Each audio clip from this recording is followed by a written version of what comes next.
Wake up, wake up. It is January the 15th. Larry Krueger, Damon Bruce, brought to you by Sam's Chowder House.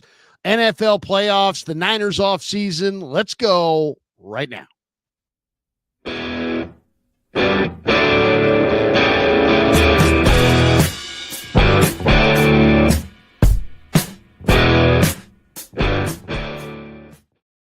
Yeah, thanks as always to Sam's for sponsoring us. Thanks as always to you for being here with us. Hit like and subscribe, and let's hop right into the fact, Larry, your favorite time of the year is upon us. I was joking around the other day. I was talking about you, and I said, I think Larry prefers covering the NFL draft more than he even likes games. He is in his element.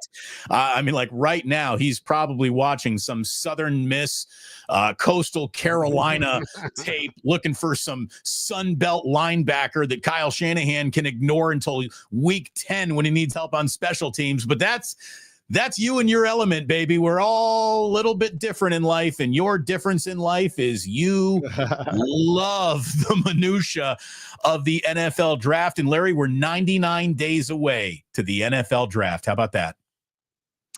Wow. And I'll say this. When you look at the Niners with their cap situation where they're going to pay their quarterback, with the needs that they have, with missing the playoffs, with looking at this kind of new upper crust of the NFL, as far as, it's not just the Chiefs, right?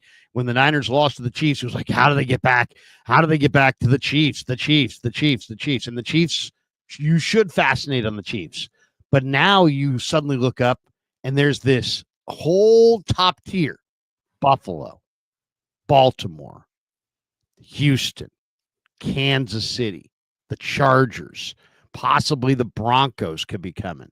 There's Philly, there's Washington, there's Detroit, there's Minnesota, there's Green Bay, there's Tampa Bay, and there's even teams like the Rams and the Seahawks who won 10 games this year. So the Niners have to, this is the biggest draft in 49er history, not just because it's the next one, because of where they are in their franchise as far as Lynch and Shanahan, where they are as far as Brock Purdy, where they are as far as the 21, 22, and 23 draft misses, the Hargrave trade.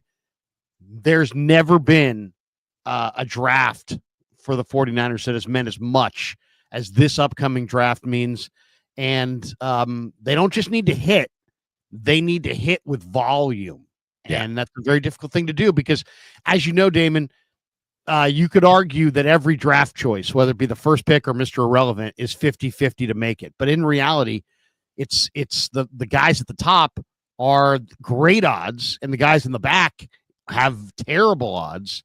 And if you're really going to get with the top tier, the 49ers need a 12 to 15-man draft class, which means they have to trade back, which means their drafting difficulty goes up, and yet their hit rate has got to go up as well. That's a difficult thing to do. So we'll see if they can do it. Hey, lucky for them, they've got more success later in the draft than they've got early in the draft, so we'll see if that keeps up. I don't even know if that's a good thing. But Jedi summed it up perfectly. It's the lobster roll of drafts. It really is. It's the draft that will either stabilize this regime or bring about regime change. I mean, there's no doubt the fork in the road is here. And as Yogi Berra says, when you get to the fork in the road, of course, you take it. So here we go. This is going to be a fascinating 99-day run up to the NFL draft. Krueger and I will obviously be all over it. More Krueger than me because he's just insane.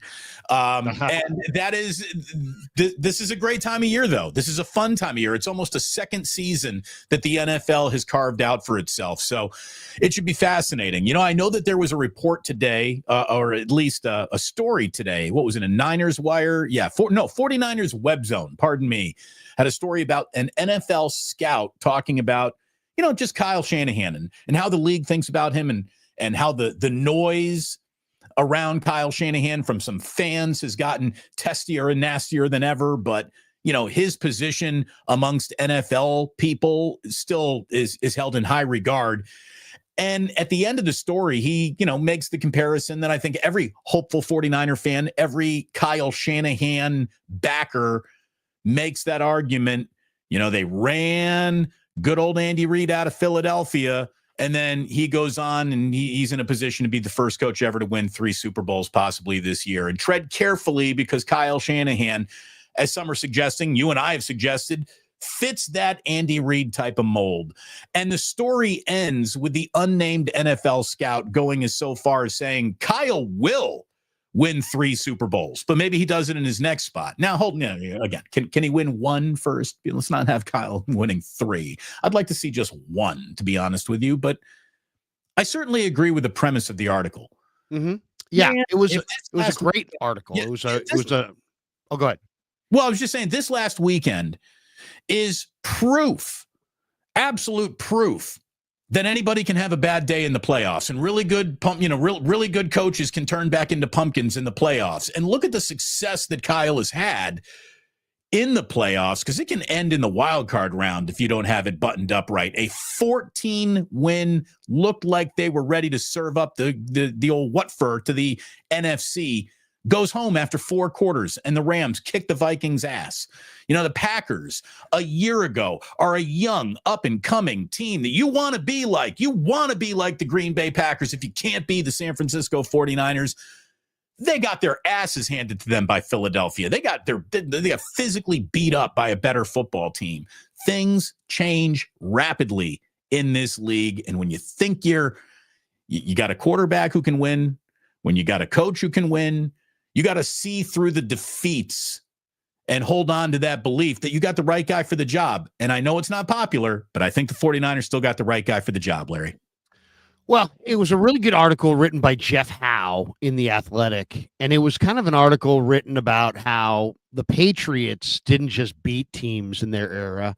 They beat them, and then they kind of halted their progress. The Patriots won all the rings, and none of their contenders won any, right? Well, we're kind of in that same mode right now where, Shanahan hasn't beaten Reid, but neither is Sean McDermott, and neither is Mike Tomlin, and neither is Jim Harbaugh. Those guys and Shanahan are combined 0 for 7 against the Chiefs in the playoffs. But I think this article was really interesting from a lot of perspectives. One, for 49er fans, I think there's so many fans that want to win so badly that they will look at an incredible success story in Brock Purdy and Kyle Shanahan and see failure. And the reason they're seeing failure is not because they're failing. They're literally the kid in the class that has an A- average, except Judy's got an A+ average. And Judy's getting to go to all the spelling bees and all the, special invites and the AP courses, and everybody's making a huge deal about Judy. Damn, Judy. Oh, Judy. Oh, she's the worst. You got an A-, Damon, but Judy got an A+. Why can't you be more like Judy? And that's really where the Niners are. Brock Purdy, why can't you be more like Mahomes? Kyle Shanahan, why can't you be more like Andy Reid? But if you really back away and have a little perspective on this thing, you'll see that Shanahan's enormously successful. Brock's enormously successful. If we really wanted to evaluate them, I don't mind holding people's feet to the fire and saying they haven't done it yet. That's totally fair. I think that's totally fair. But let's just acknowledge the reality of this situation, Damon. And the reality of the situation is that Brock Purdy walked off the field in the Super Bowl in Vegas as a leader in the 4th quarter. He walked off the field in the overtime as a leader over Mahomes and the Chiefs. If the Niners defense got a stop on any of the Kansas City's last 4 possessions, they win the Super Bowl. So Brock did his part. It didn't work out. If Shanahan, who got very close in Super Bowl 54 and 58, if that defensive stand that Brock sought, if the Niners got it in Super Bowl 58, Shanahan's a lock for the Hall of Fame. And there's no debate over, man, do you keep him or don't keep him after one down year? It would be like, oh, no brainer. Of course you're keeping him. But because there's Reed and because there's Mahomes and because they've reset the bar and because the 49ers can't run with them, can't seem to beat them, and can't get on their level, it's Shanahan's a failure. Purdy's a failure. But if you look closer, Damon, all these teams, I mean, Mahomes is 15-3 in the playoffs. The only quarterbacks in football that have rings right now are all the old guys. Stafford, Russell Wilson, Aaron Rodgers, Joe Flacco. Those are the only guys that have any rings because all the young guys, Burrow and Lamar and Allen, they're all on the outside looking in because all the rings are going to Mahomes and Reed. Well, and look at what a ring will also buy you. A ring will buy you generational levels of patience around your failure. I mean, look, we all know that Aaron Rodgers is a hell of a quarterback. But when it comes to winning Super Bowls, he's just kind of another guy, really. You know, Aaron Rodgers, when it came to winning big games and a lot, didn't. He didn't. Aaron Rodgers was much more of a prolific quarterback in the regular season than he was in the postseason. But because of that one Super Bowl and an undeniable level of talent, he got as much time in the room as he possibly needed. I mean, he gets held on to as being a hopeful, can turn a franchise around player at the end of his career coming off of a torn Achilles. Like, that's the power of a Super Bowl. Oh, you're totally right. It's the ultimate power in the sport. There's no question. If you don't have a ring, what's wrong with you? And if you do have a ring, you're headed towards Canton. Right. And you know what's wrong with everyone around you? How come no one can get on your level? Right. But you know what's even really more interesting to me is that what happened with New England and what's happening with Kansas City is that they're winning and they're not just winning, Damon. They're winning and they're sending a message that you need to kind of reassess what you're building to compete with Kansas City. So what has happened in the wake of a lot of their success? Teams are like aborting the mission. I mean, give you an idea. It looked like Trevor Lawrence and the Jags were coming, and now they fired Doug Peterson. It looked like Cincinnati was the only team that could beat Mahomes, and Lou Anarumo was the key defensive coordinator who could stop Reed. Now Anarumo's fired. You know, it was going to be Buffalo, but Buffalo's been bounced 3 of the last 4 years by Kansas City, and they'll get another shot this year. It was going to be the Colts, right? The Colts looked like they were going to be the team. And the Chiefs beat them in the playoffs in 2019. They haven't made the playoffs since. The Texans fired 3 coaches after they lost to Kansas City. But the 2 that stand out, Damon, are Cleveland. Cleveland, a year after losing to Kansas City in the playoffs, gets rid of Baker Mayfield and trades for Deshaun Watson in what has to be described as the worst trade in the history of the NFL. Didn't he tore his Achilles again, by the way? I know. His career is so bizarre. And then the 49ers. You know, the 49ers lose, and 4.5 months later, they're like, you know what? Jimmy's not good enough. We need to trade 3 number ones to get up in this draft, and we're going to take Trey Lance, and he's going to have the skill set and the physical profile to run with Mahomes. So the Niners basically made a huge, bold thing, fucked it up. The Browns made a huge, bold move. They screwed it up. Look, the Chiefs and Patrick Mahomes broke the league. They broke the league, and not only that, everybody's what. And Bill Belichick made a great point on Inside the NFL last week, and he said that, you know, the one thing, if you look at that nobody ever talks about in this league, is that the best teams, whether we're talking about the Steelers with Mike Tomlin, the Ravens, they have continuity. They have a program, and so as the Chiefs go further down this road, and Mahomes is only 29. And Reed's 49 wins away from Don Shula's record, so he's going to coach for another 5 years. So expect the next 5 years to be, you know, still Mahomes in his prime from 29 to 34, and Reed going for the record. So the Chiefs are going to be good for the next 5 years. The question is, are the Niners? And if the Niners aren't in that run, if they're not in that top tier, Lynch and Shanahan are probably gone. So this is a pivotal time for the 49ers, Damon, for sure. But what's really interesting to me is that the Niners made a big effort for Lance, bombed. And the Browns made a big effort, to try to get rid of Baker and go for Deshaun, bombed. And what happens is every time these teams tear down their team and try to start anew, they're further away from this established program that Baltimore, Pittsburgh, Kansas City.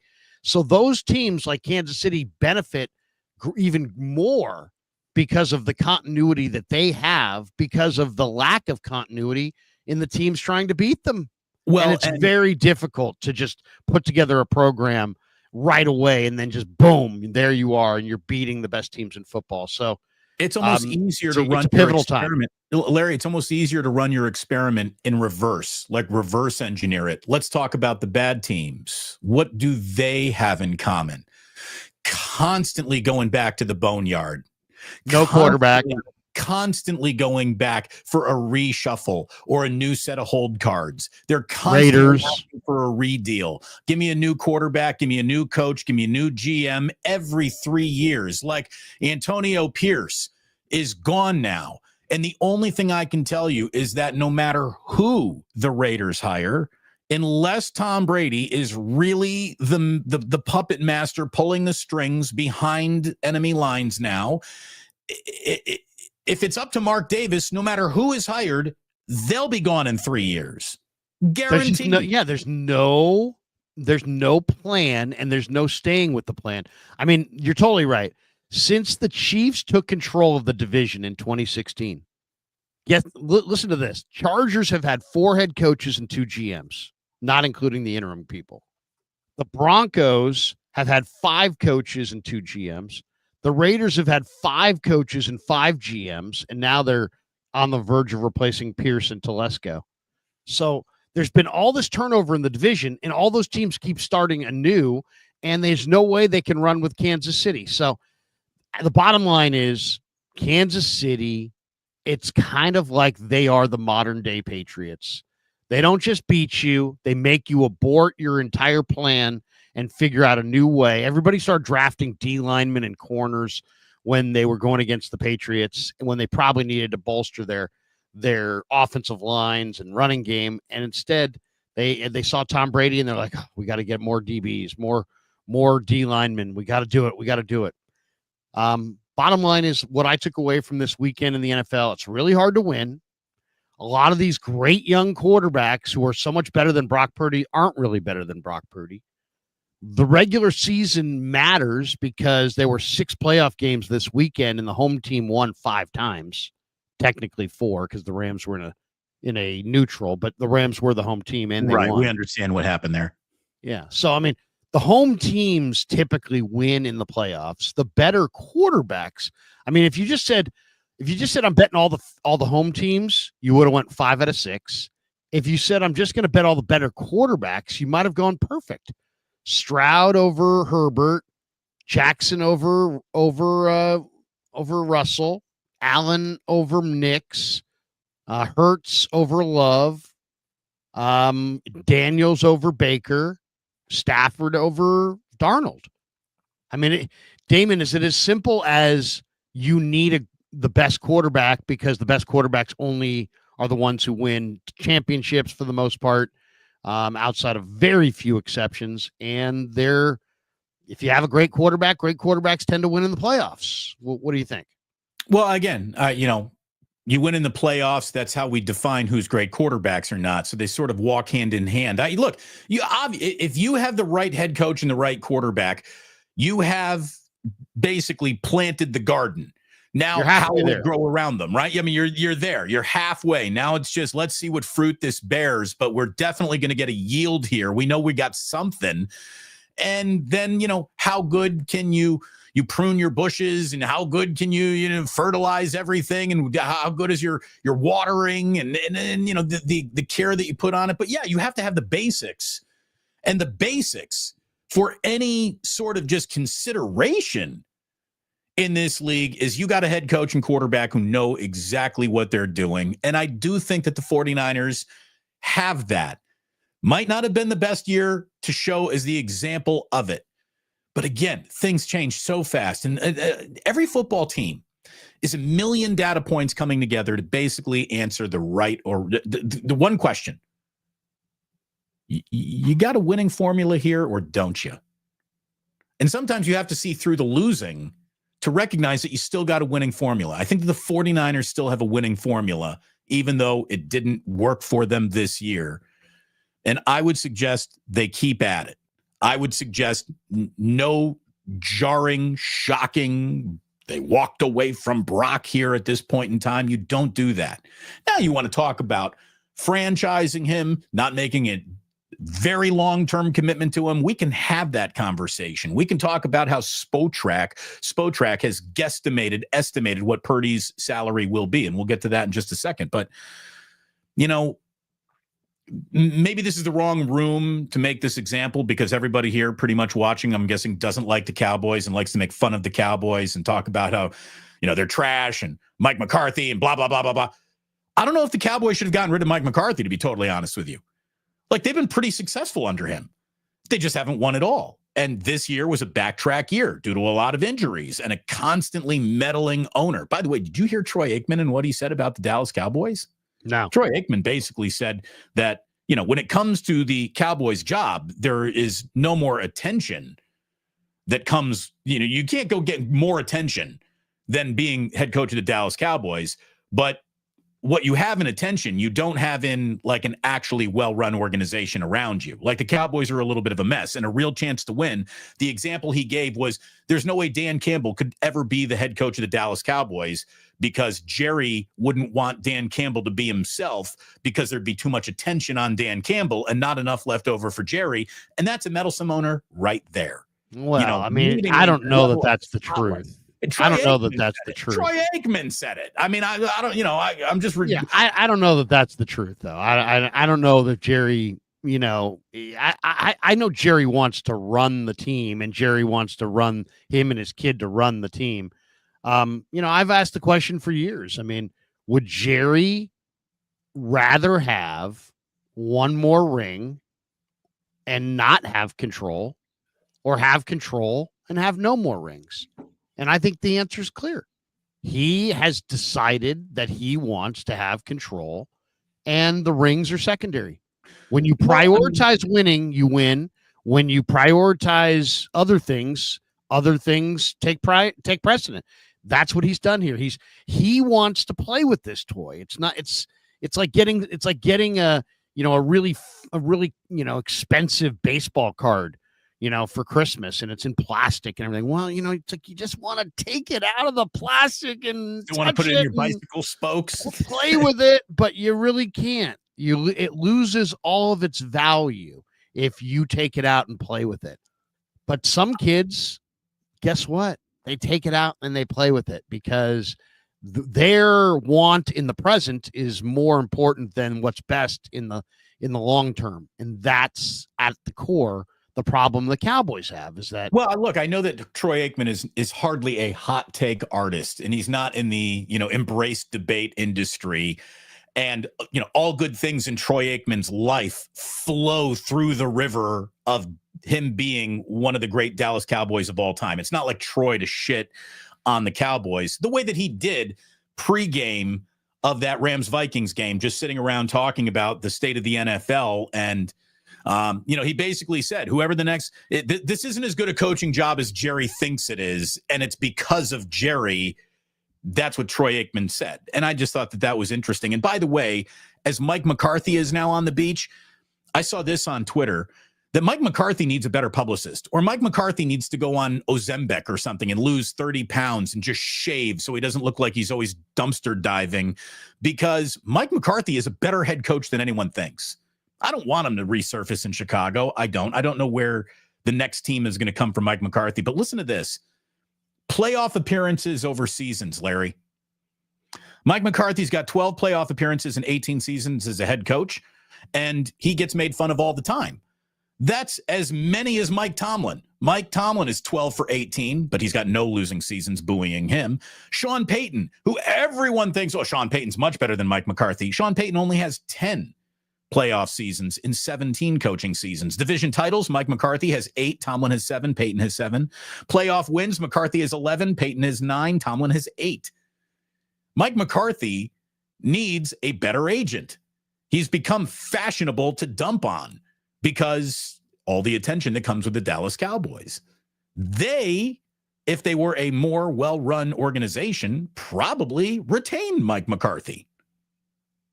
But they don't. And that's why you go back to the beginning of you go back to the line. Bad teams encourage turnover. And that is what I do like about the 49ers and the Shanahan and Lynch regime. I think that they reacted quickly to their biggest mistake in Trey Lance. And I think that they're a right group of guys who do things the right way, that when a team stays healthy, more often than not, you're going to be in position to compete for big things. Then you're going to be left in the dust by the real competitors. So, I know the fans are desperate for a Super Bowl, another Super Bowl. You want one bad. I get it. Doesn't make you special. Every single football fan really wants a Super Bowl. You don't think Bears fans have been biting their nails since 1985 waiting for a Super Bowl? It's a long time to go to these things are very hard. And man, all you had to do was watch this last weekend of Super Bowl, or this last weekend of playoff football, to see how hard this all really is. And that brings us to our two biggest winners.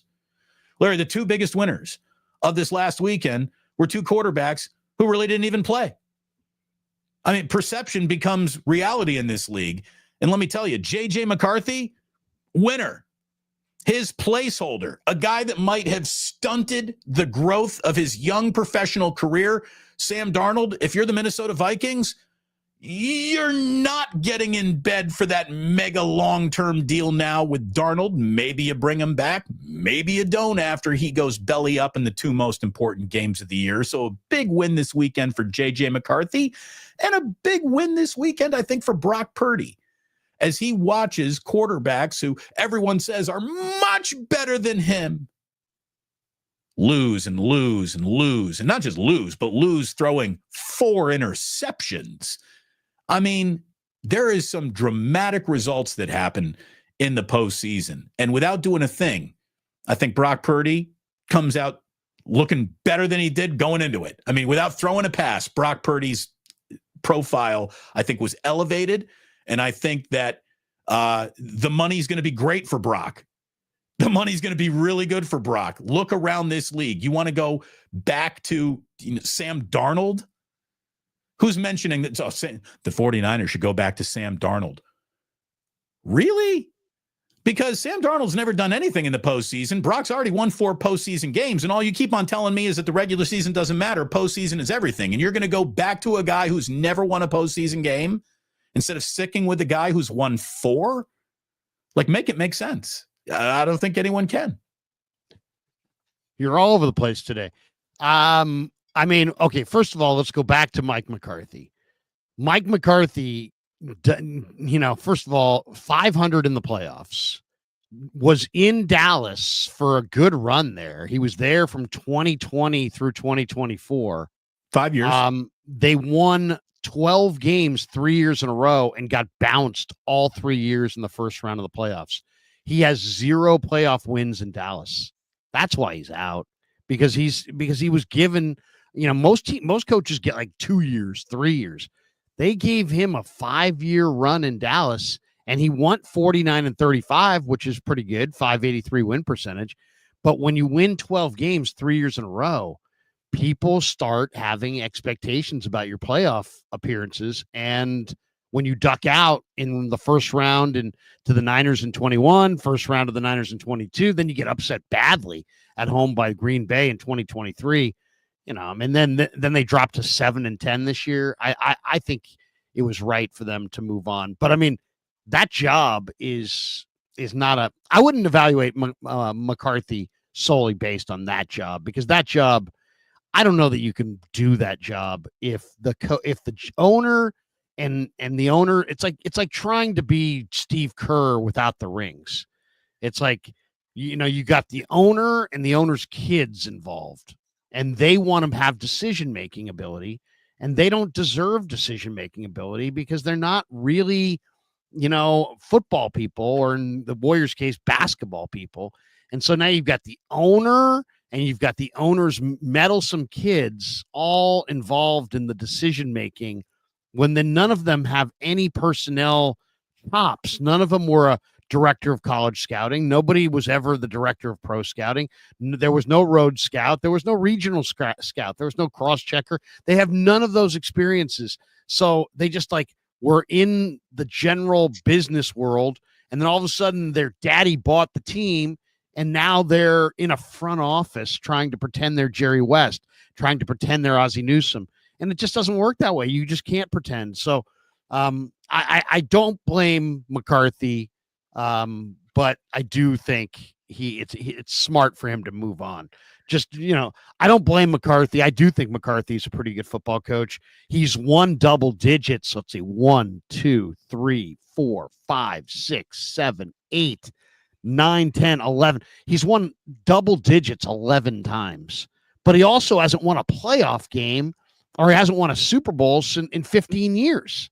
And that was a long time ago. So, but boy, that Super Bowl lets you coast, doesn't it? I mean, you win one of those. 15 years ago. 15 years ago. It's like Sean Payton. That's like these guys, Mike Tomlin. Oh, I won a Super Bowl. Okay. But it's been a while. And you haven't won in the playoffs in a long time. So that's one. The other thing on Darnold and Purdy. The biggest reason why McCarthy's out is because he wanted a multi-year, he wanted like another 4-year extension on his deal, and he just wants a cheaper coach. Yeah, but I mean, the biggest reason he's out is because they can't get any momentum going there. It's funny. My old buddy used to work for the Raiders, and he used to tell me about how Al Davis had such resentment for John Gruden because Al wanted to be the face of the Raiders, and John Gruden had become the face of the Raiders, and it just didn't sit well with Al. And eventually, he traded Gruden away, and Gruden beat him in a Super Bowl and got the ultimate revenge. Well, I think that's what Aikman that's where Jerry is. Jerry wants to be the guy. That's what Troy Aikman's talking about. Yeah, that's what Troy Aikman's talking about. But Troy Aikman is making it seem like this is a good job. It's not a good job. It's never going to be a good job as long as Jerry, is demanding to make personnel decisions. I mean, it's like anything else. I think right. It's like I've got a restaurant, and somebody who shops for the groceries has no idea of how to cook. I mean, that's probably not. You're probably going to have some disconnect there, and that's what the Cowboys have. And if you look at their drafting, Micah Parsons, awesome, and then they have bomb picks, Mozzie Smith, and then awesome picks and bomb picks, and awesome picks and bomb picks, and that's what happens when you have randos doing it. They're going to hit from time to time out of pure luck, and they're going to miss most of the time, and they're not going to ever get any kind of consistency going. But you also brought up Brock Purdy and Sam Darnold, and that's the issue here, or the interesting thing going into this offseason, is what will become of Sam Darnold. And Brock Purdy. Lynch and Shanahan have been so effusive in their praise of Purdy, and so determined, we will get a deal done with Purdy, and a lot of people expect that deal to be, very high priced, like maybe north of $60 million, which would be would drive a lot of Niner fans and content creators crazy because they're just, don't pay him. Sam Darnold's out there.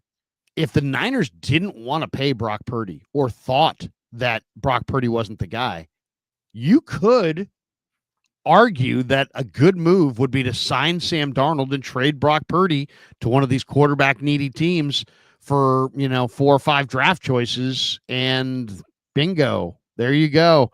Yeah, now you've got Sam Darnold in an 86 draft. I wouldn't do it. But, I don't. Some people would.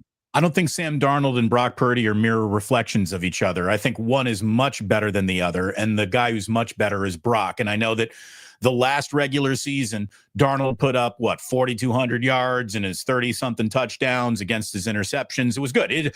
Sam just had a really good year. But in the 2 biggest games he faced, oh, my God, his tent folded and he went home. He was He became him. I mean, this is who Sam Darnold always has been. Turnover I've prone. never wavered on my Sam Darnold. I never liked Sam Darnold at SC. I didn't like him in that draft. I didn't like him when he was with the Niners, even though I interviewed him a couple times and he was really nice. I didn't I don't like him over Brock Purdy, but I remember like some football people do. Baldy last week was like, hey, I'll take Darnold over Purdy. And he actually went on 95-7 the game and announced that the Niners should go with Darnold, try to get Darnold and do exactly what I just described. Trade Brock Purdy. Before or after the Vikings game? Before. That was before. Yeah. Now, well, my point is he's backtracked since. And these are real. This is a guy who's grounded in the NFL, who played offensive line, who works for the NFL Network. And even he got swayed, both ways by the year that Sam Darnold had, and then swayed the other way by the playoff failure that we just witnessed. Sam Darnold went right back to seeing ghosts. It was bad. And look, I feel bad for him, right? I mean, this guy, more than any other player in football, maybe more than any other player in sports, cost himself 40, 50, 60, 70 million dollars of contracts that aren't going to come to him now. I mean, I don't think any team out there, including the Vikings, can look at Sam Darnold as, oh, he's the difference maker. He's going to get us over the top. Had Darnold played well in these last 2 weeks, it would have rehabilitated him to the point where, he's the missing piece. He can come in and be your quarterback that gets a team that's trying to figure it out over the top. No, Sam Darnold is back to being a bridge guy now. That's who he is going to be. And bridge guys. It's risky, though, for Minnesota. It's risky because they just went 14-3. Okay. They just went 14-3 with Sam Darnold. And J.J. McCarthy has one start, and it was in the preseason, and he got hurt. So I understand what you're saying. Do you move off of Sam Darnold and go to J.J. McCarthy? And because they don't have Sam Darnold, it's not like, they can either. They were looking yesterday, before Sam Darnold imploded, Damon, they were looking at, we discovered Sam Darnold. We'll sign him to a contract this offseason. We'll trade J.J. McCarthy for multiple picks, maybe even a number one, and we'll get down the road with, maybe Daniel Jones as the backup. But now that Darnold wets the bed, now Darnold is a free agent. And if you want him, you got to sign him. But if you don't sign him, you're going with a rookie, most likely. And Darnold's, you're just saying he's going to, depart in free agency, and you're getting no draft picks. Here's the deal. The Vikings had a bad week. They were the big loser this weekend, because they went from, we have a starting quarterback and an asset that we can trade for multiple day one or day two picks, to, we don't have a starting quarterback. We're going to have to go back to a rookie that's a huge unknown. And we're probably just going to let Darnold walk away for nothing. I mean, I would say they're the biggest loser. You got a chance to get a little bit of a hometown deal now. If you do want to bring Darnold back, well, Sam, you played yourself out of the 5 or 6 year contract, right? We ain't going to do that. But how about 2 years, $65 million guaranteed? For who? For Minnesota? Darnold. Yeah, we'll bring you back. Yeah, I mean, I'm sure that I'm not sure. I don't know how they're going to view him. Will they view him as, man, he became the Sam Darnold that we all thought, and they don't want any part of him? Or do they look at this year and go, no, Sam's our guy? I mean, Damon, you saw the images coming out of Minnesota's locker room. They were lifting him on their shoulders like he was Joe Montana, like he was like the most incredible thing of all time. So there is a belief in the room about Sam Darnold, or at least there was.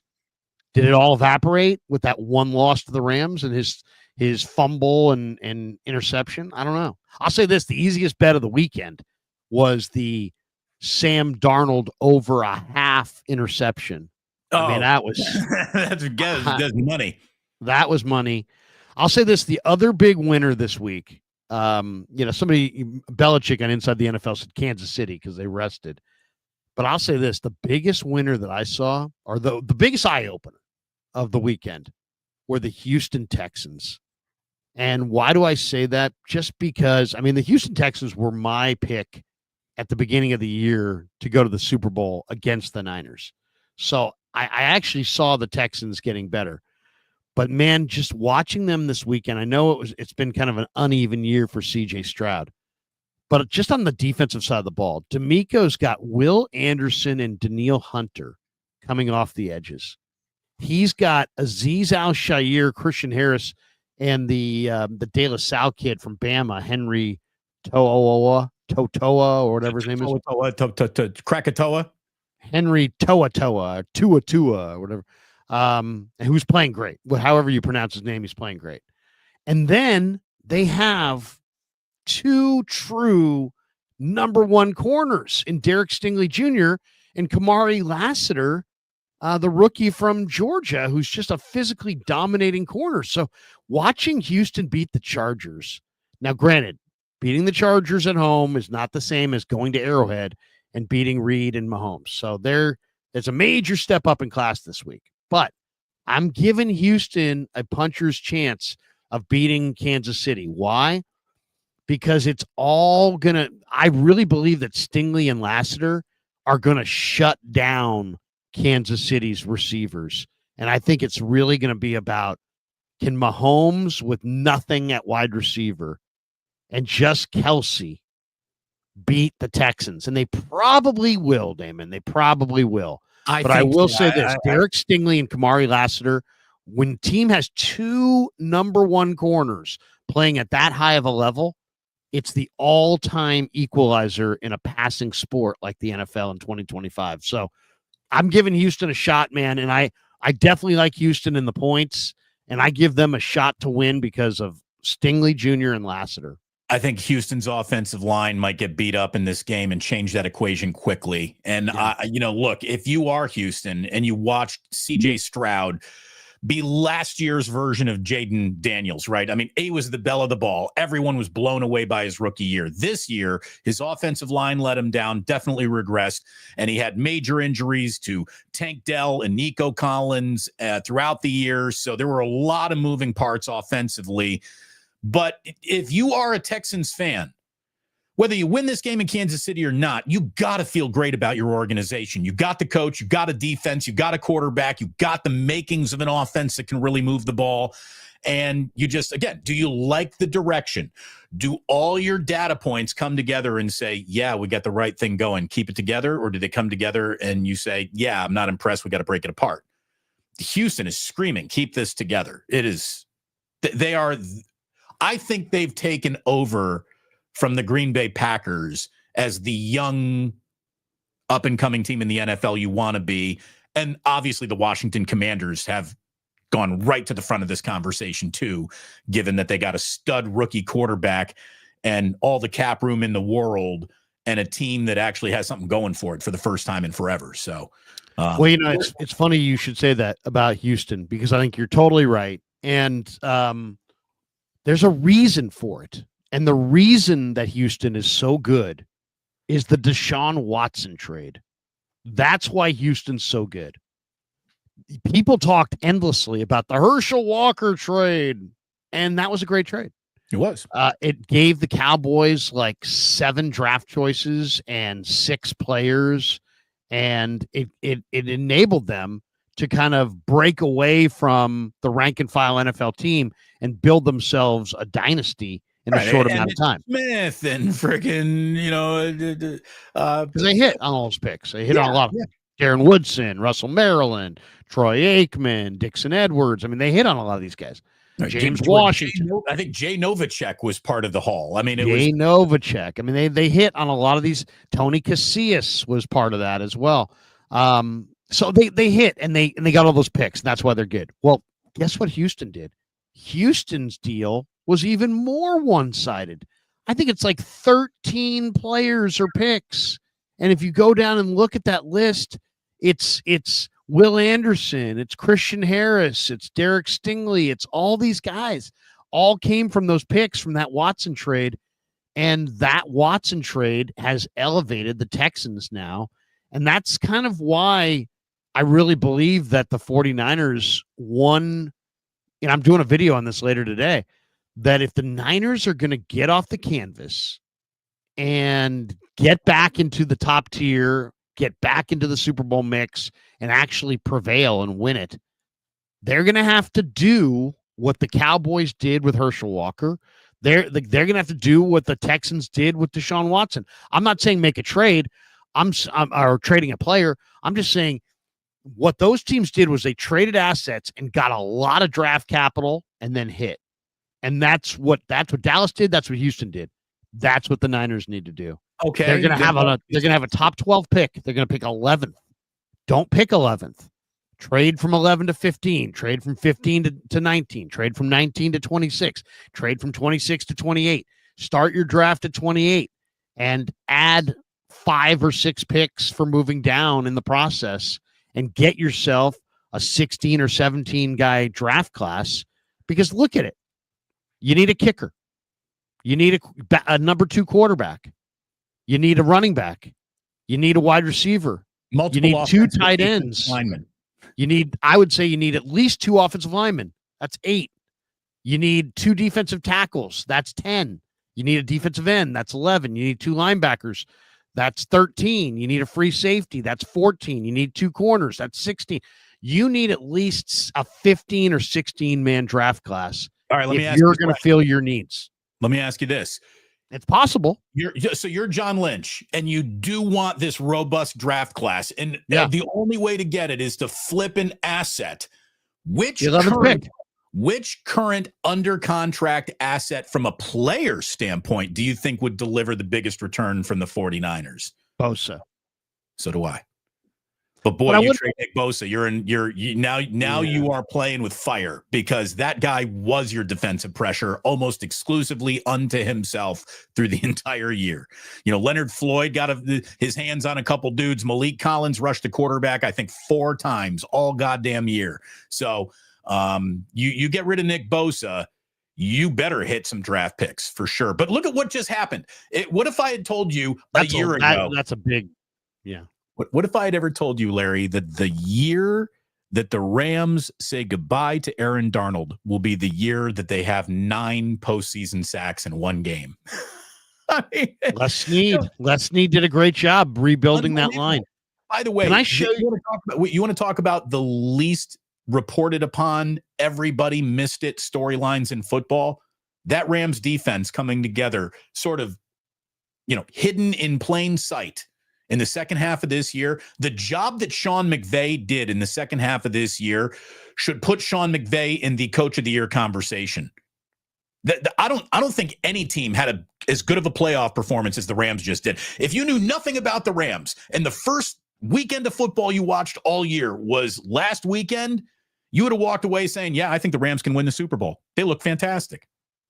I think the Rams have a chance to beat the Eagles in Philly. Why? Because the Rams can score points. The Rams can score points. They have Stafford. They have Kyron. They have Higbee. They have Puka. They have Cooper Kupp. They have weapons. They've rebuilt their offensive line. They've rebuilt their defensive line. They had 9 sacks and 12 hits on Sam Darnold. I mean, their defense, Don Shula's grandson is coordinating this defense. But it's a personnel thing. Look what they've added in the last 2 years. Braden Fisk, Jared Verse. Jared Verse is awesome. He's awesome. He didn't even have anything in this game, but he's awesome. Kobe Durant, Kobe Turner, Omar Spates. They signed Cam Curl. They drafted Byron Young. They picked up Neville Gallimore from Dallas. They drafted Cam Kinchins, Quentin Lake. I mean, these guys have all come in the last 2 years. So Les Snead's a freaking miracle worker. He's absolutely amazing. He's done an incredible job. I want to share the screen though and give you an illustration. Sometimes, Lombardi loves charts and he puts out charts. A lot of people rip Lombardi. He's a good guy, but he uses a lot of charts. I love charts. I love data. Give it to me. I love charts. I do too. I eat it up. I love his charts. I love that. I like bouncing bar graphs when you hit when bar graphs start bouncing. I fucking love those. Go ahead. I don't want to be political, but didn't the vice president say, I love Venn diagrams? I love Here's I want to show you I like Venn diagrams too. I do. the I really intersection, the union of two groups. Okay. I want to show you an image, and it just would one of my favorite websites, and I'm sure you've gone to it. Everybody's gone to it. It's Our Lads NFL Draft. Oh yeah, depth charts, right? And what's Best so depth good chart about on it? the internet. Best depth chart on the internet. It's the best depth chart, but why is it the best depth chart? Because they obviously somebody has somebody down there spends all the time to every single time anybody changes a practice squad guy. They have it. You know, I mean, they literally have it that day. I mean, it's like that day, that hour. So, but then over the course of the year, they also will show you in different colors, like different, your roster broken down. So, like sometimes in the fall, you have your roster, and maybe the rookies are all in green, right? So you can like look at the roster and go, oh, look how many rookies we have. Or sometimes the free agents will all be highlighted. Anyway, I'm going to show this because today they changed it. And they updated it to the off season. So now we're looking at the off season depth chart. And what you're looking at, just so the key here, the guys in regular writing are just on the team. The guys who are in gold, so Pearsall, Cowing, Dominic, Pooney, Garendo, those are obviously the rookies. Okay, gold equals rookies. Green equals unrestricted free agents. And black is restricted free agents. So green and black. And look at this. Look at all now only of their starters, only Aaron Banks on offense is green. But look at the backups. Basically, everybody who's not starting for the Niners on offense is either a rookie or a free agent. Look at all those free agents. And then look at the defensive side. The Niners have Hargrave, Greenlaw, 1, 2, 3, 4. They have 4 free agents in their starting lineup. And they have 1, 2, 3, 4, 5, 6, 7, 8, 9, 10, 11, 12, 13. Looks like 13, 14, like 15 or 16 free agents on the defensive side of the ball alone. So, I mean, this is going to say there's going to be turnover on the Niner roster. Look at that. I would say there's a good chance that a lot of those guys aren't coming back. Like, just a quick perusal, I would say on offense, of all those guys in green, I bet you only Jalen Moore, Ben Barch, Charlie Heck. I bet you that would be the only guys that come back. The rest of those guys, Elijah Mitchell, Patrick Taylor, Dobbs, Allen, Saubert, Feliciano's going to retire, Chris Conley, Aaron Banks. The rest of those guys are probably moving on. By the way, you breaking a little news there about Feliciano? Has he made that public? Well, I mean, he's referenced it a few times. He hasn't made it official yet, but a lot of people think he's leaning towards retirement. And then on defense, Damon, I mean, literally of all these defensive players in green, I would say the only ones that I think will be back would be Dre Greenlaw, Nick McLeod, who's a good special teamer and a good nickelback, Rock Ya-Sin, because I think he played well as a corner, and maybe Khalil Davis as a backup tackle because they traded for him, and maybe they'll try to. He didn't play at all this year. Right, you can bring him back for a song. That's yeah, he doesn't cost anything. But all these other guys, Hargrave gone, Mooney gone, Hafanga gone, Givens gone, Flanagan Fowles gone, Yadam gone, Gibson gone, Campbell obviously gone. They're all gone. I mean, so that's what I'm saying. And you look at that right there. And to me, this illustrates how daunting and how vitally important this draft is and why I'm an advocate for trading back from 11. Look at all the players that you need to find. And when you see that many players, that's almost too much to digest in free agency and in the draft. So we're another place. And Larry, this is right up your alley in your 99 days to prep for the NFL draft. What the Niners do in terms of unsigned, undrafted free agents, I think will matter this year too. There's an awful lot of guys on after, NFL I mean, teams after who are never the drafted. draft, you mean? Yeah, just guys off the street. Absolutely. Oh, no question. I mean, I love the undrafted free agents. Why? Because it's just more draft picks. They're just rookies. There is no difference between a 4th round pick and an undrafted free agent. I mean, they're literally the same guy. Now, maybe there's a couple more traits, but I mean, we're talking about the same kind of guy. So Right. What I love about the undrafted players is I like the rookies, because when you bring in rookies, they haven't been in other people's organizations, and they don't have we did it this way in Atlanta, like Devondre Campbell. We did it this way in Green Bay, and I'm not, this is the way we're doing it here. Okay. Do you want to be here or not? But that to me is why you want the undrafted guys, because you might find an Evan Anderson, and those guys oftentimes, it doesn't matter if you're drafted or undrafted. You're a rookie, and Evan Anderson's going to be a part of this team for a while. Well, and there's no one that you have an opportunity to pay less to play for you than the undrafted free agent that you sign off the street. And again, money's going to get a little tighter around the 49ers. Of course, the cap will grow. It'll move in the right direction. But let me get to what I saw from Spotrac, who, again, you like our lads. I'm a big Spotrac guy, too. Great place to go for contract information. Their salary database has projected Brock Purdy's next salary. Would you like to hear the projection, Larry? Sure. 4 years, $238.9 million extension. This is a $59.7 million annually. So he is not quite the highest annual average salaried quarterback, but he'd be right up there. And this is Spotrac's projection based on Purdy's age, his performance, and the current market for top quarterbacks, which they agree he is in that market. So, so they're saying he's $60 million, basically. Round figure, $60 million a year. Which is what you and I have been saying for, about 2.5 months. That's what the market is.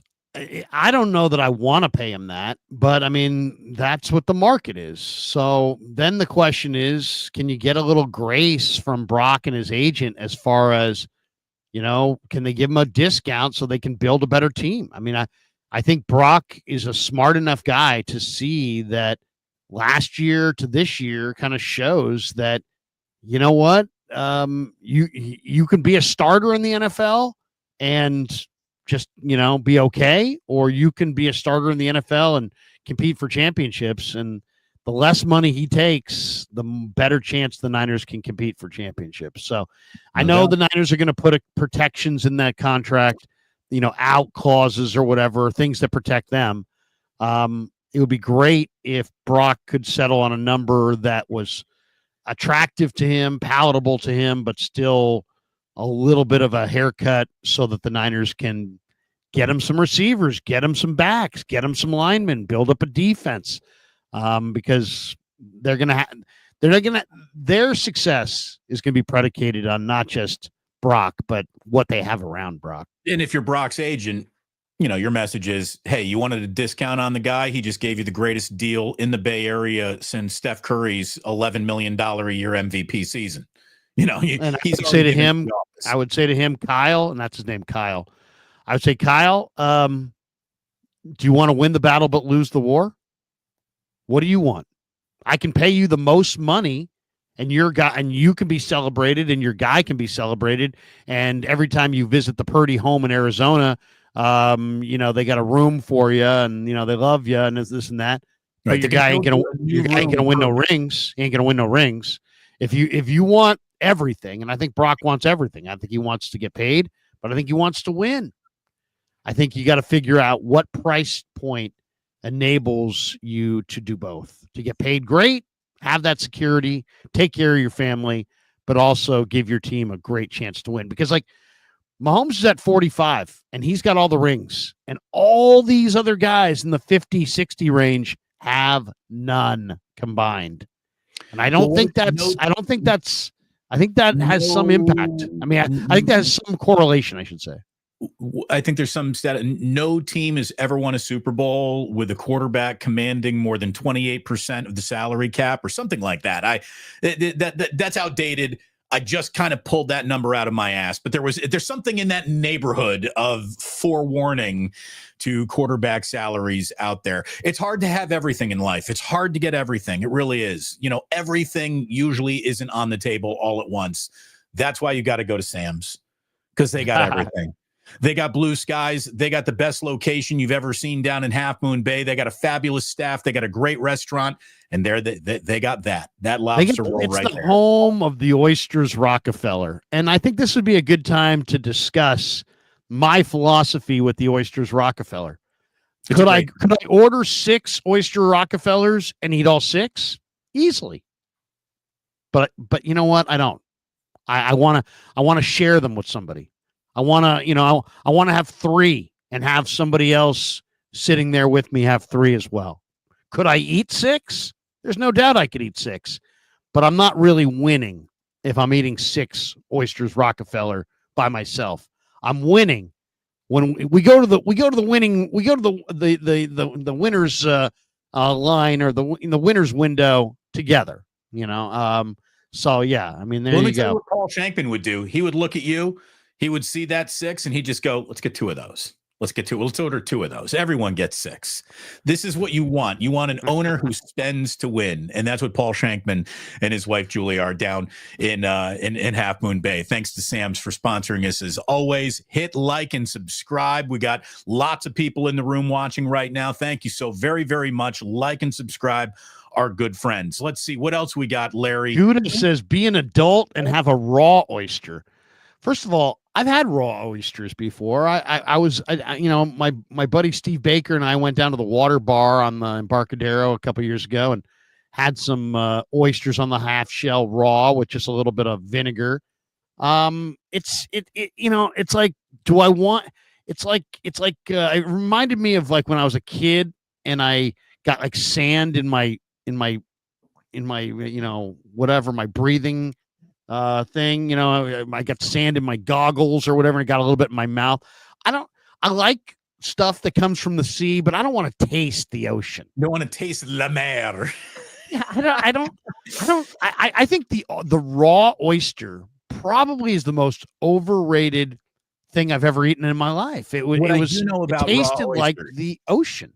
What I do know about raw oysters is raw oysters are like black licorice. They're certainly not for everybody, but those people who really, really like them, love them. So I don't imbibe because someone who enjoys this much more than I do will want that oyster. My problem with the oyster isn't necessarily the la mer, the taste of the ocean, the brininess of it. I don't like anything in my mouth that's got the texture of phlegm that isn't my phlegm. And I just don't like the sliminess of the raw oyster very much. Well, it's still slimy in the baked. It's still slimy in the hot butter and everything, but it's got a little something going on there that masks that, I think. Yeah. And it gets a little plumped up, a little baked in the texture is huge. Texture is huge. I'll tell you another thing that I can't stand because of texture and flavor. I will literally gag if you try to get me to eat liver. I cannot eat liver. Cannot eat liver. I've tried it. Can't eat liver. Can't eat tongue. Have you ever had tongue? So I'd rather eat 10 pounds of tongue than 1 bite of liver. Liver. Oh yeah. So you're with me on liver. Liver is just, it's awful. Liver is maybe the worst food that's ever been created. You can't even hide liver. It's like liver is the alcohol equivalent, or is the food equivalent of 151. If you put 151 in any drink, you can taste 151. Have you ever had 151? Larry, I get the saddest 151 story you'll ever hear in your life. You want to hear it? It's not about me. It's a story of 151. First of all, 150. How would you even describe 151?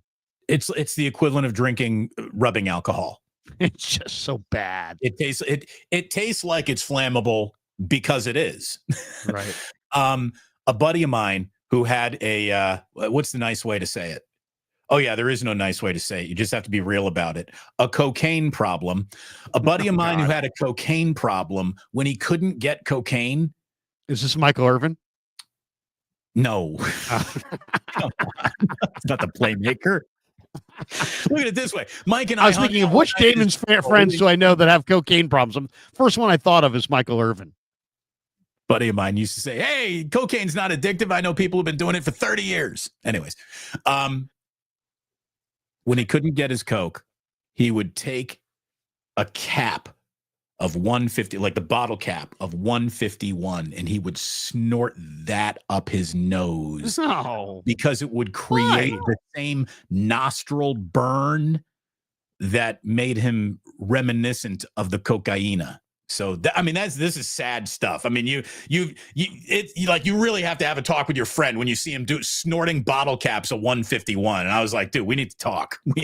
You seriously? So we had a tradition in our tradition in our fraternity in college where you got a nickname, and then they put your nickname on the back of your mug, and then they would present your mug to you, and you would have to slam your mug. And then whatever you couldn't slam, you had to pour over your head. And then you turned it around and saw your nickname, which was given to you by your big brother, right? Okay. Okay. So what was your nickname, Larry? My nickname was the Invisible Man because I skipped out on like 10 different events like during the first semester. I'm a classic with relationships. I'm the last in, last out guy. Larry Krueger is the fraternity worst pledge ever. This guy doesn't show up. I seriously was. I played on their basketball team. I played on all their IM teams, but I had my own friends. I had my own girl. I wasn't going to that much stuff they weren't. First of all, I didn't mind the guys, but I just met them, so I wasn't going to pretend like they were all my best friends like right away. But eventually they became really good friends of mine. So I'm kind of a last in, last out guy. So I was not very into the fraternity that first semester. So I got the Invisible Man nickname. But in the tradition was you have to slam this pitcher of beer. Well, your big brother could decide what kind of beer, what was in it. And some of these big brothers would be harsh to their little brother, and they would put shots in the beer. So then there would be like you're shooting an entire, you're slamming an entire beer, but there's 3 shots of vodka in there mixed into that beer. So it's like this death concoction. No, thank you. Yeah. So that's if your big brother didn't like you that much. Anyway, one of the guys in our fraternities hated his little brother and put like 5 shots of 151 in there. And the guy started taking it down, and it was not a good, it was bad. Barf. Yeah. It wasn't just barf. It was like explosion. It was like this guy exploded. It was really bad. All I can tell you is that when I reflect back on some college nights of drinking and bad choices, it is literally amazing that no one ever got a DUI, that no one ever had to go to the hospital with alcohol poisoning, that nobody ever, it's amazing that my friends and I didn't kill ourselves multiple times over when we were in college. It really is, looking back on it. Freaking miracle. MJ says, by the way, liver sucks. Thank you. He's right about that. Larry, we don't have many supers today. I'll take us through them if you don't mind. Here you go. Mike says you're spot on. Mike 824 says, Larry, you're spot on with liver. Growing up with my parents, they wouldn't let me leave the table until I finished my plate because of starving African children and tears. Yeah, when you got that liver in front of you on that plate, you don't care about any other kid's situation in the world. You just don't want to eat that liver. I get it. You know what? I wish I had more sense as a youngster. I would have just put the liver on a fork, lifted it up, and kind of the way that Brian Sabian said to Ralph Barbieri when he said, Brian, how about Saltalamacchia? And Brian just said, why? I should have held up my fork with the liver on it and just looked at my mom and dad and said, Mom, Dad, why? Krug, can we get a quick mock? I want to hear who you like. Niners go O-line in the first round. Josh Simmons, what do you think? Raj? You know what? I'm going to do a mock today, actually. It's funny you should say that. I'm doing a mock draft today. As far as O-line, the guy that I love on the there's two or three guys I really love on the offensive line. Here they are. In day one, I love Anthony Belton, and he is he's an offensive tackle who's probably going to go in the 60s or 70s. I'm looking at Tankathon right now. They have him at 88. You got to give some colleges when you start saying names. With NC State, Anthony Belton, NC State, 6'6", 335-pound offensive tackle. Love him. He's one of my favorite tackles in this draft. I love Marcus Ware, Wehr, who's a center for Montana State. I think he's a dominating center. And I'll tell you, Montana State Grizzly film. Yes, and then Alabama this year has a kid from Connecticut that is just a monster. His name's Booker, and he's a guard for Alabama. Let me see where he's slated to go. I think it's going to be right here in the second round. Now they have him they don't have him in the top 3 rounds in this one mock draft I'm looking at, which would be great news for the Niners. Well, but yeah, his name's Booker, and he is an absolute monster. We're talking about 6'5", 330, just a 325, but just an athlete. And really, really, Tyler Booker. Actually, they have him going in the first round. They have him going 23rd overall, but 6'5", 323 pounds. Just a monster road grader. Nothing more valuable than a 7-round mock draft before we've even had an NFL combine. That's what I've always said anyways. So I'm really looking forward to this concrete evidence that you'll be presenting a little bit later on. Well, you know what we're going to do? You know what I'm going to do is I'm going to go back, because my argument off of the article that we just referenced earlier was that the Chiefs are going to be the Chiefs unless the 49ers can trade back in the draft like they did in 86, accumulate a 14 or 15 member draft class, and then hit on these guys. So I am going to go and I'm going to do that. I'm going to figure out a way. I don't know which simulator I'll use, but I'm going to figure out a way to reenact the 49ers 86 draft where they traded back. I'm going to do the same thing. I'm going to accumulate a bunch of picks. I'm going to put together a draft class, and I'm going to put it on a video later today. So that will be my answer, my January 15th answer to what the Niners ought to do this offseason. By the way, the 1986 49ers draft started with the second round, pick number 39. Larry Roberts, Tom Rathman, Tim McKyer, John Taylor, Charles Haley. Read that list again. Read that list again from the top. I just want to count.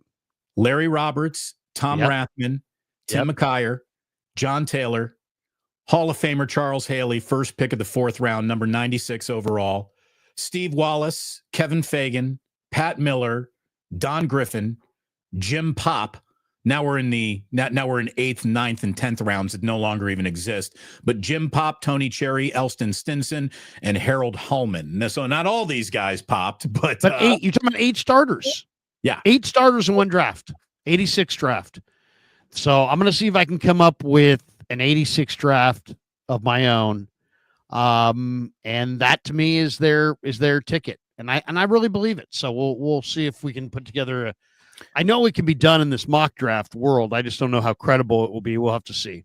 So you're telling me that all the Niners need is to equal one of the single greatest draft classes in the history of football, and everything should be fine? Right. Easy. Just go ahead and do that then. Duh. I mean, do that. That's easy. Well, they kind of did it last year. They did. They had a really good draft last year. It's funny. We cast so much doubt on their ability to get it right, but they just had a draft that should, I think, reassure everyone at least they can get it right. Well, I'm looking at their rookies. They have 8 rookies from this draft class: Pearsall, Cowing, Pooney, Garendo, Evan Anderson, Tatum Bethune, Malik Mustafa, and Renardo we really Green. Can't count Bethune as a, we'll see. We'll see what he becomes. I think you can count him as a player, but I don't think you can count him as a starter. But you got 8 players there that can contribute to your team one way or another. I would say you need double that. You need double that. They had an awesome draft last year. They need double that. Look at how many guys are free agents. Look how much money they have to spend. Look how much they're going to pay Brock Purdy.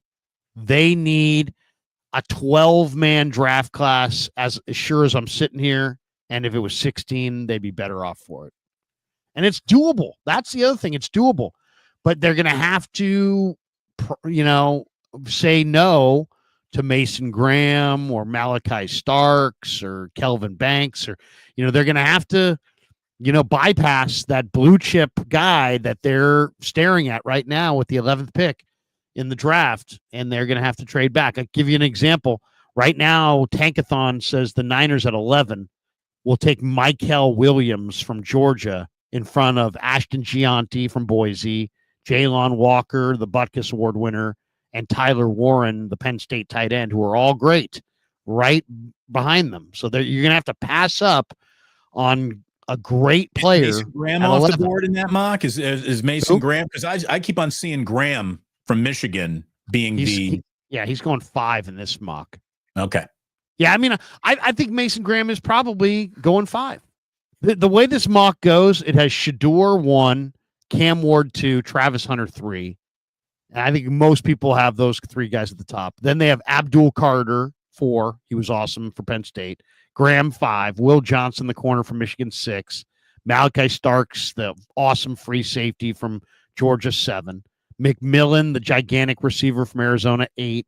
Will Campbell, the ridiculous 6'6", 320-pound blue chip offensive tackle for LSU, going 9. The Texas offensive tackle going 10. And then the Niners picking 11 with Mykel Williams. So that's the thing. There's, it would be very tempting to just take the Butkus Award winner, Jalon Walker, or to take Ashton Gianti, who's going to be a Pro Bowl running back, or Tyler Warren, who's going to be a Pro Bowl tight end, or Luther Burden, who's going to be a Pro Bowl receiver probably. But I think you got to resist that, and you got to trade down the board into the 20s, maybe the early 20s, and start your draft there and get more draft capital.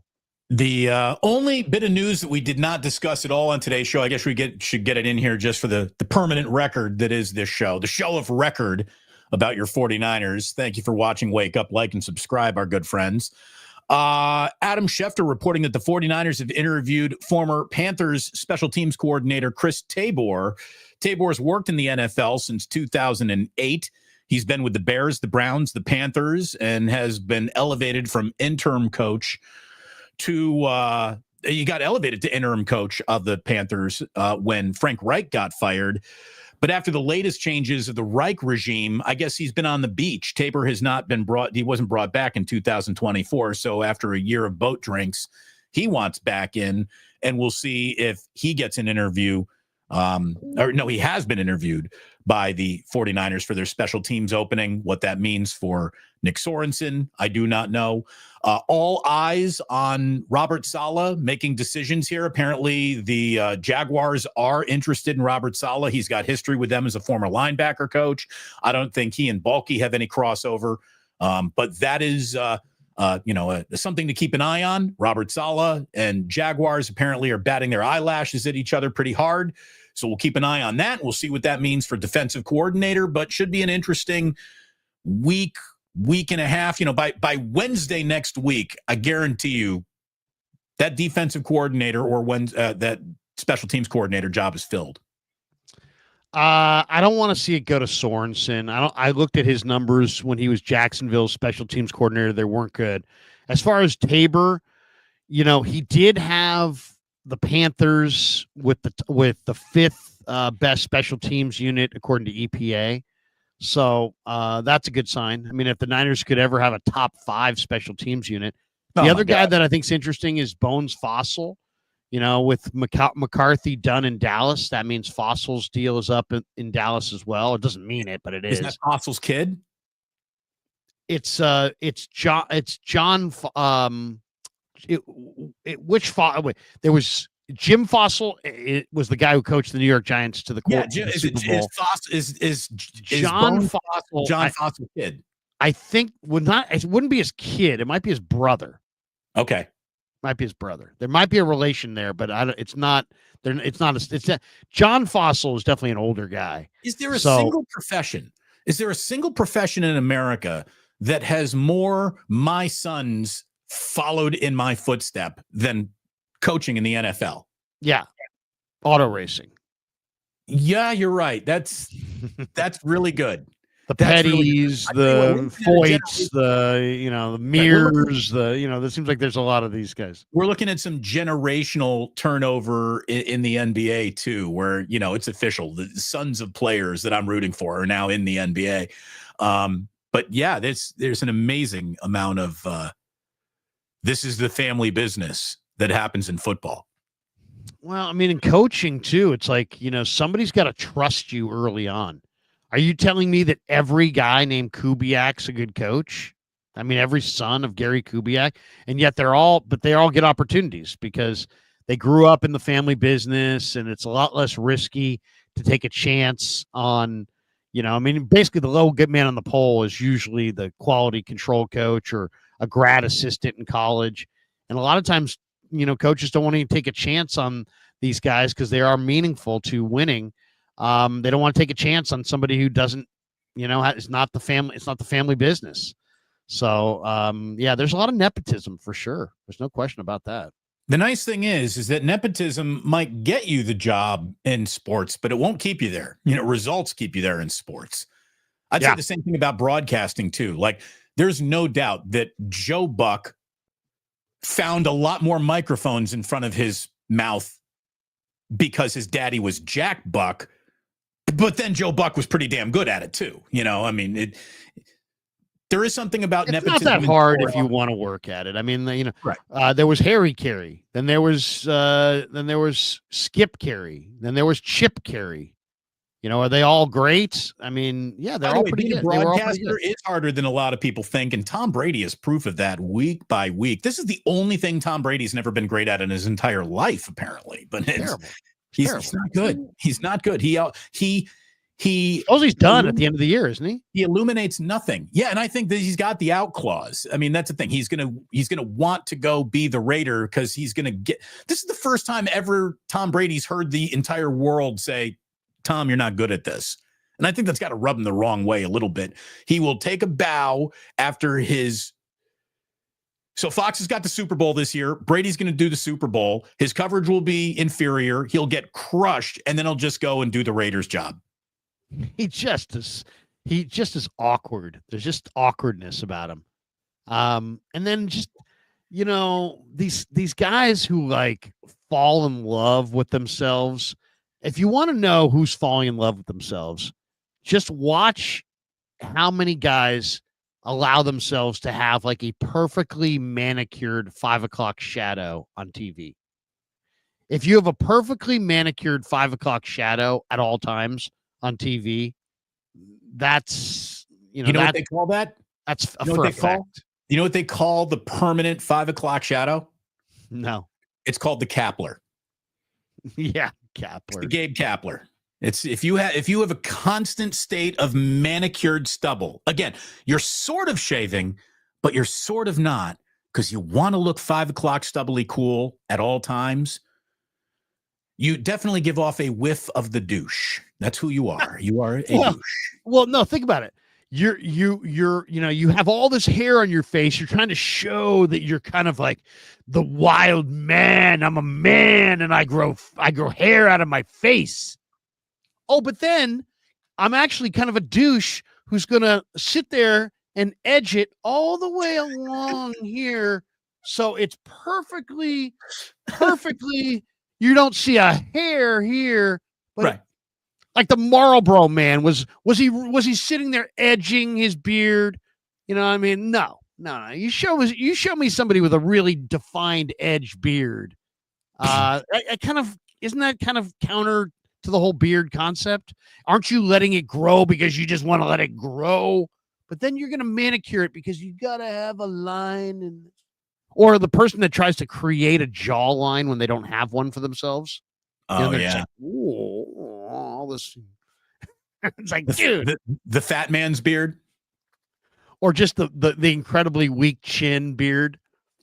Some people if you have a terrible inverted, type chin where your chin goes back, the beard is a good look on you. Yeah. Yeah. Yeah.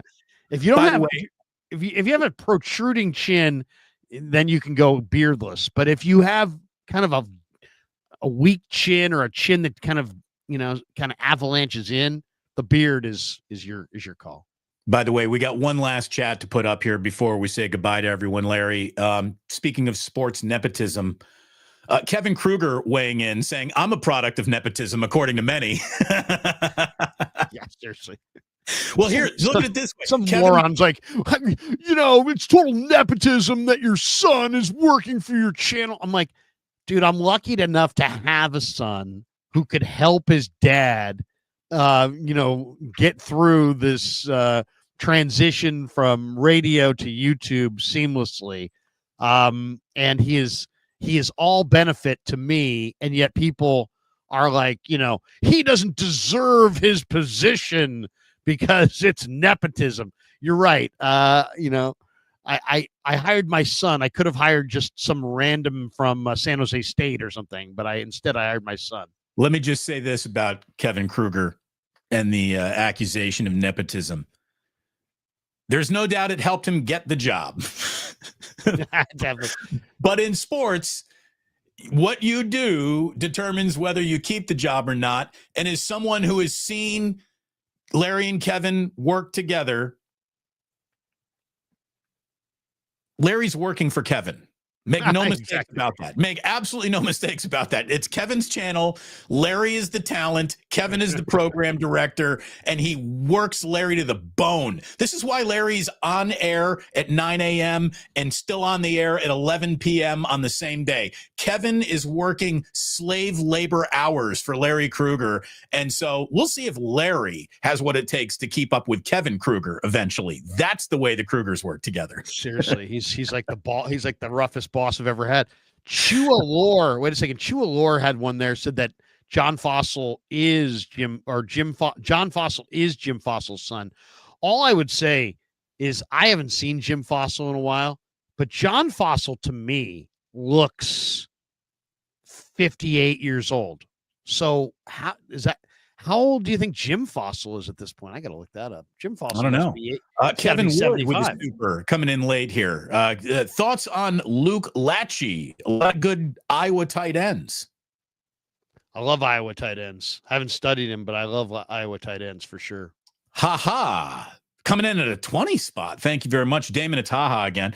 Question: how would you feel if the 49ers have Purdy the ability to have audibles? He does audible. They just don't call it audible. Like if you think that Brock Purdy isn't allowed to get in or out of a play at the line of scrimmage, you're nuts. You're looking to create static where there really isn't. Why is this so hard to understand? There is a secondary play, an audible that is designed for every play. So the only difference between what Brock has at his, people bring this up all the time. It's so weird. The only thing different about what Brock has at his disposal versus what other quarterbacks have at their disposal is that Brock is not choosing the play. There is a play that goes along with the play. So if anything, it's streamlined by the coach for the quarterback, so he doesn't have to catalog in his head all these plays, so that anytime he wants to audible, he can audible to the play that is adjacent to the play that was called. There's a difference between I can't audible and I have to pick I've got to pick a play, and I can't audible and I have a play already picked out. So I don't understand. He can switch the play at the line of scrimmage and has, and he just, and why do they do this? It's to take more of the workload off the quarterback. And also it's because teams that have huge amounts of volume in their system, your quarterback could choose something where you don't have the right personnel grouping on the field. Now you've just audibled into a penalty. So they're trying to simplify it for the quarterback, and instead of giving him endless choices, you're limiting his choices, and you're at least running a play that is consistent with your personnel grouping and the formation that you have on the field at that time. So it's for people to feel like Brock is somehow like Brock at no point has ever said, man, this is limiting. This is really limiting to me. Right. I've been and boxed into a play that I can't get out of. I know it's the wrong play, but I got to Right. run it or else I'll be in trouble. That's not happening. Right. So it's like, and there's no examples of him ever saying that he even didn't like the play that was adjacent to the play that was called. So what are we even talking about? I mean, it just sounds like we're just looking for something to complain about. And we don't really know football. So we're just going to kind of just complain that, it's different than what other teams do. Okay, but there are other teams that also do this. And it's just not discussed, where they have the audible, an adjacent audible to each play. And what it's really meant to is just avoid the mistakes, because there is a dizzying array of personnel personnel groupings and potential formations. And a guy like Shanahan might go on a series of a 5-play sequence. He may have 3 personnel groupings and 5 different formations. So, see what I'm saying? So since you have so many variables, what this is meant to do is just eliminate the decision-making of the quarterback at the line. You're either running play A or play B. You're running the play that's called, or you're running the adjacent, run play if it's a pass play, or pass play if it's a run play. The audible, and that's so it's really no different than what anybody else has, other than other quarterbacks sound like they must have. I mean, all teams. We did this in the Canadian League. You didn't just have the full array of every play that we had. You had a certain number of plays per formation, per personnel grouping. So that was how we did it. And it was like maybe 5 or 6 plays that you had, depending on the personnel grouping, depending on the formation. That's one way to do it. The Niners have said, you know what? We're not even going to do that. We're going to have actually one-on-one. They're just simplifying it. And they view it as easier for the quarterback. I guess you could make an argument, since the quarterback's not choosing said play, that it could be restrictive from somebody's perspective at some point. But, I mean, it's a gigantic much ado about nothing. Yeah, and look, football's changed dramatically since the days of Peyton Manning going up to the line of scrimmage and looking like he's conducting the Philadelphia Orchestra, and just doing everything with his hands and hand signals. The game has evolved; it's changed, and it's not bottle caps and you go to the car and take a left. It's just not. You're not drawing up audibles like that anymore. It's a lot different, and again. Take the options away. I do better with fewer options. Again, Jillian, she'll be like, Damon, do you want one of these 20 things? I'll be like, don't give me a list of 20 things. Give me a list of 4 things. And be like, pick one of these 4. Don't say pick one of these 20, and we'll get through this a lot faster. We want to take the options away from you. No options. Just make it easy. Go to Sam's Chowder House down in Half Moon Bay. Which location? They one and only. There's only one, unless you find one of the mobile Sam's Chowder mobiles. You got to go to Sam's Chowder House. So so Damon's telling you guys, don't use that excuse. If your buddy says, hey, I'll meet you at Sam's Chowder House, don't try to bail out and be like, hey man, I was at the other one. No, you weren't. There's only one of those. Get yourself down to Sam's, and thanks to them for sponsoring. Thanks to everyone for watching. If you haven't hit that like on your way out, it'll help this video grow throughout the day in the algorithm. Hit like and subscribe. Thank you so much for watching. And Larry, go Sharks. Big win in Detroit last night. A couple of late third period goals, and here they come. I'm starting to feel the teal. The Golden State Warriors aren't giving us much to watch, so let's check out Macklin Celebrini. I'm sorry, but in my Tread Bulky voice, I have to read Tribe, who says Mrs. Krueger runs Lowry's life just like all sissy-whipped married males. Let me tell you, the best part Tribe, you wouldn't be saying that to me. The best part of getting married is to have a wife who runs your life for you. And all you got to do is sit in the passenger seat and just be like, yeah, hon, great idea. Let's go. It's easy. It's easy. Happy wife, happy life. There is no truer saying about the institution of marriage than that. You get the whole point of getting married is to make a woman happy so she turns around and makes you happy. And this is why some of you will be sitting home alone in sweatpants for the rest of your life. You don't even know how to go up and talk to a girl in a bar, much less your wife. So please. Let me just say this. The more years I've been married, the real major difference is the doorbell will ring once, 3 times a day, and then there will be a package on the stoop for my wife. So just know that they like to shop. They like to shop. It's a group of people that likes to shop. Look, I'm just going to say that I have an almost near intimate relationship with our UPS and Amazon delivery driver. I see these people more than my friends. Seriously. We need Come On Friday says, wait, how come I can't get more DC interviews? Seems like they're waiting on Saleh. Yeah. Well, Saleh may get the Jacksonville job. The Jacksonville job. So good for Saleh. Who would be your second choice if you can't have Saleh? Do you want? To me, there's Gus Bradley. I kind of like the idea of Lou Anarumo, just from the standpoint of, man, he did have some ways to slow down, Mahomes and Reed. And the only real downside to, I think Cincinnati made some really good draft choices.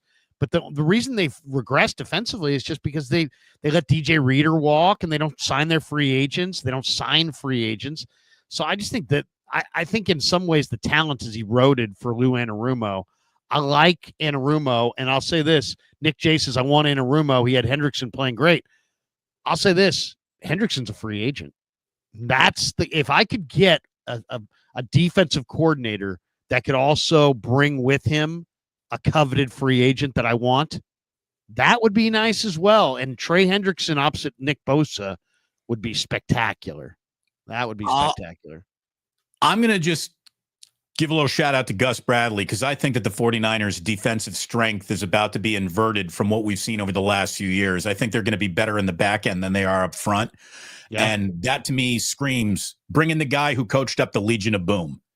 And that's what Gus Bradley did. I would like to see Gus Bradley put his hands on this secondary and work the 49ers defensive problems from the back forward. And I think Gus Bradley's a good guy for the job. People keep on telling me that he and Shanahan have some static that I don't know about, but static's good as far as I'm concerned. The Niners have.